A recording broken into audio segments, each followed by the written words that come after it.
Alright, so you all saw the title of this video. Let's just get into it. So for research purposes, I've been recently reading the Satanic Bible, published by Anton LaVey in 1969. And, I've gotten into a bunch of arguments with, Satanists. And they always claim, oh, you're misrepresenting us. Satanism isn't really an evil philosophy. It's just pop culture and the evangelical movement that have twisted so many people's opinions of it. Satanism is really just about self-empowerment and freedom. Well, unfortunately for you Satanists, the Satanic Bible is available on Amazon for anyone to read exactly what it says in here. And even though this book isn't particularly long, I suffered trying to get through all of it with the amount of disgusting and revolting content contained within it. Let's just take one single example and look at the first page of the chapter titled The Black Mass, starting on page 99, to see what kind of values are really held up in Anton LaVey's creation. Alright, let's check it out. No other single device has been associated with Satanism as much as the Black Mass. A defrocked priest stands before an altar consisting of a nude woman, her legs spread-eagled and vagina thrust open, each of her outstretched fists grabbing a black candle made from the fat of unbaptized babies and a chalice containing the urine of a prostitute or blood reposing on her belly.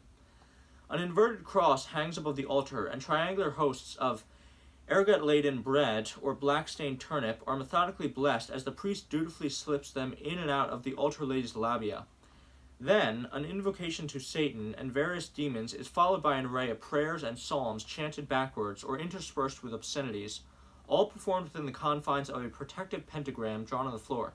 If the devil appears, he is invariably in the form of a rather eager man wearing the head of a black goat upon his shoulders. Then follows a potpourri of flagellation, prayer book burning, cunnilingus, fellatio, and general hindquarters kissing, all done to the background of ribald recitations from the Holy Bible, and audible expectorations on the cross. If a baby can be slaughtered during the ritual, so much the better, for as everyone knows, this is the favorite sport of the Satanist. Disgusting. Utterly disgusting! And to be honest, you Satanists can't even make the excuse that, oh, this ritual might be perverted, it might be revolting, it might be an offense to God, but consenting adults are choosing to engage in it of their own free will. No, that's not true. It says right there in black and white, you are stealing the fat of unbaptized babies for your disgusting ritual, and it suggested that you murder a baby for a more successful ritual. This is sick! And Anton LaVey knew that, by the way. The writer of this knew that. He knew exactly how disgusting and immoral this Black Mass ritual is, which is why he never actually suggested to perform it, and the passage I just read was nothing more than a joke in the book taken out of context. If we keep reading, we find... Alright, if this sounds repugnant, then the success of the reports of the Black Mass in keeping the devout in church is easy to understand. No decent person could fail to side with the inquisitors when told of these blasphemies. The propagandists of the church did their job well, informing the public at one time or another of the heresies and heinous acts of the pagans, Cathars, Bogomils, Templars, and others who, because of their dualistic philosophies and sometimes satanic logic, had to be eradicated. The stories of unbaptized babies being stolen by Satanists for use in the Mass were not only effective propaganda measures, but also provided a constant source of revenue for the church in the form of baptism fees. No Christian mother would, upon hearing of these diabolical kidnappings, refrain from getting her child properly baptized post-haste. The usual assumption is that the satanic ceremony or service is always called a Black Mass. A Black Mass is not the magical ceremony practiced by Satanists. The Satanists would only employ the use of a Black Mass as a form of psychodrama. Furthermore, a Black Mass does not necessarily imply that the performers of such are Satanists. A Black Mass is essentially a parody on the religious service of the Roman Catholic Church, but can be loosely applied to a satire on any religious ceremony. To the Satanist, the Black Mass, in its blaspheming of the Orthodox rites, is nothing more than a redundancy. The services of all established religions are actually parodies of the old rituals performed by the worshippers of the earth and the flesh. In attempts to desexualize and dehumanize the pagan beliefs, later men of spiritual faiths whitewashed the honest meanings behind the rituals into the bland euphemizations, now considered to be the true Mass. Even if the Satanist were to spend each night performing a Black Mass, he would no more be performing a travesty than the devout churchgoer who unwittingly attends his own Black Mass, his spoof on the honest and emotionally sound rites of pagan antiquity. Interesting. All right, now, why don't we flip back to page 87, where begins the chapter on the choice of human sacrifice, which reads, "Contrary to all established magical theory, the release of this force is not effected in the actual spilling of blood, but in the death throes of the living creature. The discharge of bioelectrical energy is the very same phenomenon which occurs during any profound heightening of emotions, such as sexual orgasm, blind anger, mortal terror, consuming grief, etc. All of these emotions, the easiest entered into of one's volition, are sexual orgasm and anger, with grief running a close third. Remembering that the two most readily available of these three, sexual orgasm and anger, have been burned into man's unconscious as sinful by religionists, it is a small wonder they are shunned by the white magician who plods along carrying the greatest of all millstones of guilt.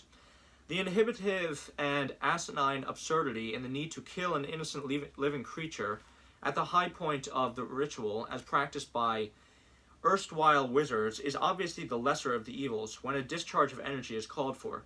These poor conscience-stricken fools who have been calling themselves witches and warlocks would sooner chop off the head of a goat or chicken in an attempt to harness its death agony than have the blasphemous bravery to masturbate in full view of the Jehovah they claim to deny.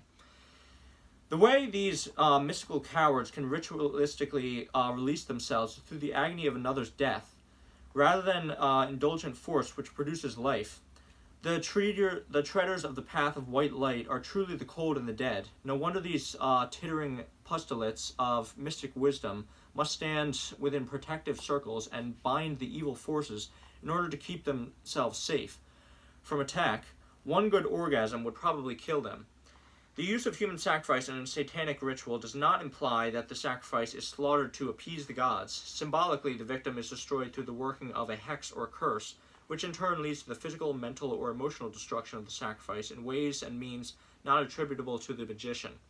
The only time a Satanist would perform a human sacrifice would be if it were to serve a twofold purpose, that being to release the magician's wrath in the throwing of a curse, and more importantly, to dispose of a totally obnoxious and deserving individual. Under no circumstances would a Satanist sacrifice any animal or baby. For centuries, propagandistics of the right-hand path have been prattling over the supposed sacrifice of small children and voluptuous maidens at the hands of diabolists. It would be thought that anyone reading or hearing of these heinous accounts would immediately question their authenticity, taking into consideration the biased sources of their stories. On the contrary, as with all holy lies which are accepted without reservation, this assumed modus operandi of the Satanists persists to this day. There are sound and logical reasons why the Satanists could not perform such sacrifices. Man, the animal, is the godhead to the Satanists. The purest form of carnal existence reposes in the body of animals and human children who have not grown old enough to deny themselves their natural desires.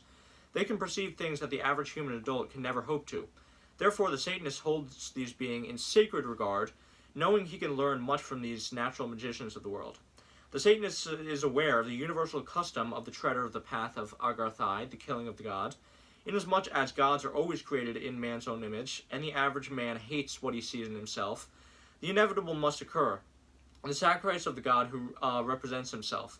The Satanist does not hate himself, nor the gods he might choose, and has no desire to destroy himself for anything which he stands. It is for this reason he could never willfully harm an animal or child. The reality is that the claims of the satanic panic of Satanists sacrificing innocent animals and babies and kidnapping them and abusing children, they're completely made up. This book does not endorse human sacrifice. It talks about how orgasms can allow you to do magic and silly shit like that.